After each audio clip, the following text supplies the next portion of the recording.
नमो भगवते वासुदेवाय नमः। आज हम सुनेंगे कार्तिक मास में सुनी जाने वाली बुढ़िया माई की कहानी।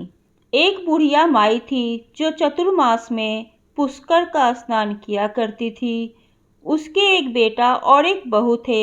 सास ने बहू को फलाहार उपवास में खाने योग्य खाना बनाने के लिए कहा तो बहू ने खाली टिफिन ही रख दिया। बेटा माँ को पहुँचाने के लिए उनके साथ पुष्कर गया। रास्ते में माँ से बोला, माँ फलाहार कर लो।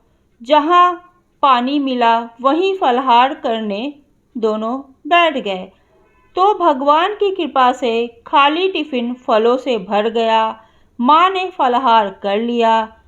पुष्कर जाके माँ के रहने के लिए झोपड़ी बनाकर बेटा घर वापस आ गया। रात्रि में बुढ़िया माई की झोपड़ी में श्रावण मास आया और बोला, बुढ़िया माई दरवाज़ा खोल। तब बुढ़िया माई ने पूछा, आप कौन हैं? उन्होंने कहा, मैं श्रावण मास हूँ। बुढ़िया माई ने तुरंत दरवाज़ा खोल दिया। बुढ़िया माई ने शिव पार्वती की पूजा अर्चना की, बेलपत्र से अभिषेक किया। जाते समय श्रावण मास ने बुढ़िया माई को आशीर्वाद दिया और उनकी झोपड़ी की एक दीवार सोने की हो गई। उसके बाद बुढ़िया माई की झोपड़ी में भाद्रपद आया। उसने भी दरवाज़ा खोलने को कहा। बुढ़िया माई ने दरवाज़ा खोला। सत्तू बनाकर कजरी तीज मनाई। भाद्रपद मास में बुढ़िया माई को आशीर्वाद दिया और झोपड़ी की दूसरी दीवार भी सोने की हो गई। फिर बुढ़िया माई की झोपड़ी में अश्विन मास आया और उसने भी दरवाज़ा खोलने को कहा। बुढ़िया माई ने दरवाज़ा खोला। पितरों का तर्पण कर ब्राह्मण भोज कराकर श्राद्ध किया। नवरात्रि में माँ दुर्गा की अखंड ज्योत जलाकर प्रसन्न किया। सत्य की विजय दिवस के रूप में बुराई का अंत की खुशी में दशहरा मनाया। अश्विन मास में जाते समय प्रसन्न होकर तीसरी दीवार भी बहुमूल्य रत्नों से जड़ित कर दी और बुढ़िया माई को सदैव प्रसन्न रहने का आशीर्वाद दिया। इन सब के बाद बुढ़िया माई की झोपड़ी में कार्तिक मास आया। उसने भी दरवाज़ा खोलने को कहा। बुढ़िया माई ने दरवाज़ा खोला। अति प्रसन्न मन से कार्तिक स्नान किया, दीपदान किया। दिवाली, गोवर्धन पूजा, भैया दूज, गोपाष्टमी, औला नवमी मनाई। कार्तिक मास ने जाते समय आशीर्वाद दिया और झोपड़ी के स्थान पर महल बन गया। बुढ़िया माई गरीबों की सेवा कर भजन कीर्तन में अपना समय व्यतीत करने लगी।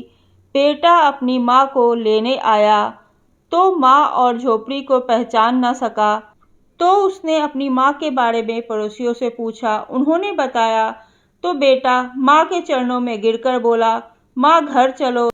सारे सामान के साथ वह घर को भी ले आया।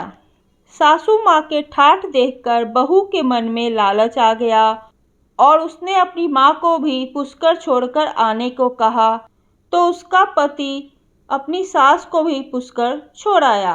परंतु बहू की माँ धर्म कर्म में बिल्कुल रुचि नहीं रखती थी। वह 4 समय भोजन करती थी और दिन भर सोती थी।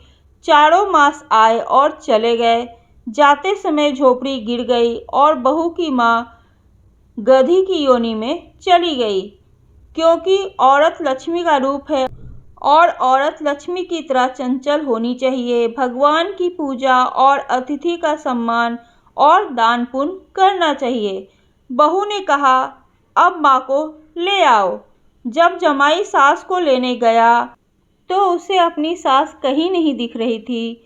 लोगों से पूछने पर लोगों ने बताया कि तेरी सास धर्म कर्म कुछ भी नहीं करती थी, सिर्फ खाती थी और सोती थी, जिससे वह गधी योनि में चली गई।